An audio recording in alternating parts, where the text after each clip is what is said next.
Yellow Kidney squatted beneath a cut bank out of the wind and watched 7 persons turn in the northern sky. He smoked his short pipe and listened to the mutterings of the 4 other men. They waited a short distance from camp for Fast Horse and White Man's Dog.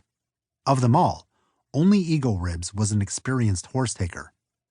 He was a young man of 24 winters and had accompanied Yellow Kidney on a raid against the Parted Hares 2 summers ago. He was shorter than most Pekuni men, but he was thick in the legs and waist.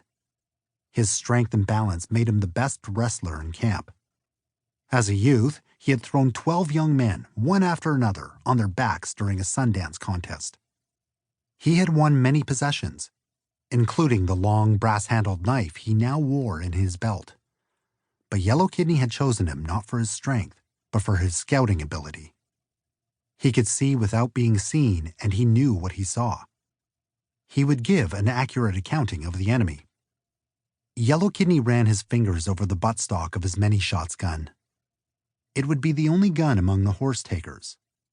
Although a couple of the young men had muskets and Eagle Ribs had a single shot, they were too cumbersome and inefficient for a quick strike against the crows. So the rest of the men carried bows and knives. They also carried several pairs of extra moccasins, awl, and rawhide, and enough pemmican to last them a few days should game be scarce or they need to eat on the run. Yellow Kidney opened his parfleche. The skin pouch inside contained 40 greased shooters. He liked its heavy feel.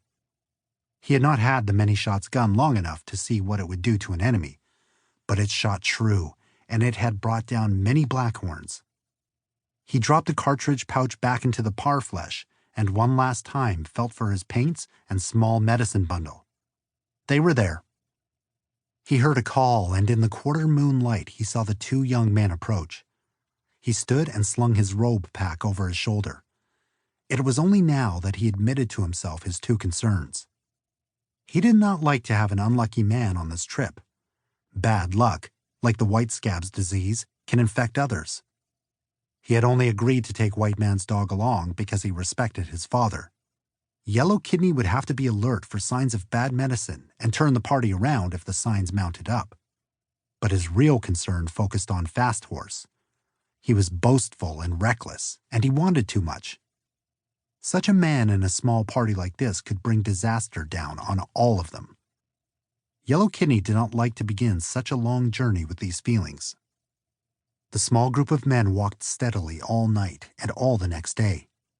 The high rolling plains offered easy going, and Yellow Kidney wanted to make time while they were fresh. He knew of a war lodge just below Red Old Man's Butte. It was in a stand of small pines and would give them enough cover and comfort for a good rest.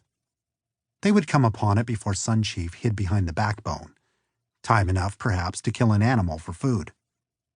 The 4-leggeds were many that day. They saw 4 large herds of blackhorns and several smaller herds of prairie runners and wags' tails, and once, on a bluff to the west, bighorns. In a draw that drained toward the Bear River, they scared up a kit fox, and Yellow Kidney took this as a good sign, for the fox was known to give men cunning. It was said that those to whom the fox came in dreams would become strong leaders. Later that day, a pair of golden eagles followed the party for a way, and again Yellow Kidney felt good, for they would give him eyes to see far off. Part of his war medicine was in the 2 eagle feathers he wore in his hair, but he was glad when the eagles turned away to their home in the backbone. Any nearby raiding party would also be watching the large birds and wondering what they found so interesting to follow.